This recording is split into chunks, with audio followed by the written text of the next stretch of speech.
தன் வாழ்நாளில் யாரையும் பார்த்து சீ என்ற வார்த்தையும் கூட பயன்படுத்தியது இல்லை அல்லாஹ்வுடைய தூதர்.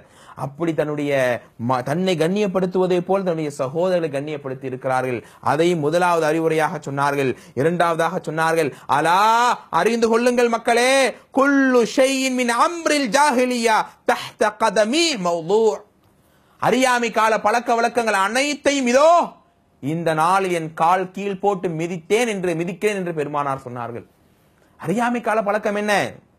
ஷிருக்குகள், பிதஅத்தான காரியங்கள், மூட நம்பிக்கைகள் எல்லாம் மலிந்து போன ஒரு காலகட்டம். ஆனால் சொன்னார்கள், அனைத்தையும் நான் என் கால் கீழ் போட்டு மிதிக்கிறேன். என்ன காரணம்?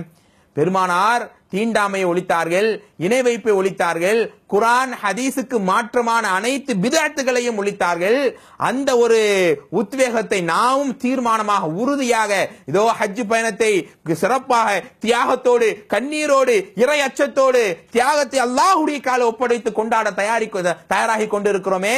இந்த நேரத்தில் நாம் முடிவெடுக்க வேண்டும். எங்களுடைய வாழ்நாளில் குர்ஆன் ஹதீஸை அடிப்படையாக எடுத்து பின்பற்றுவோம். அல்லாஹ் ரசூல் காட்டி தராத அனைத்து அனாச்சாரங்களையும், அனைத்து நூதனமான ஹராமான பழக்க வழக்கங்களை எல்லாம் இதோ இறைவனுடைய அருளுக்காக, இறைவன் திருப்திக்காக எங்கள் கால் கீழ் போட்டு மிதிக்கிறோம் என்ற ஒரு உறுதிமொழி இந்த சமுதாயம் எடுக்க வேண்டும். அதைத்தான் பெருமானார் சொன்னார்கள்.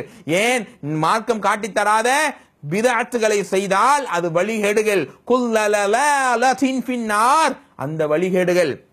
அந்த வழிகேடுகள் நரகில் கொண்டு போய் சேர்க்கும் என்று பெருமானார் ஒவ்வொரு உரையிலும் இந்த சமுதாயத்துக்கு ஞாபகப்படுத்தி இருக்கிறாங்க.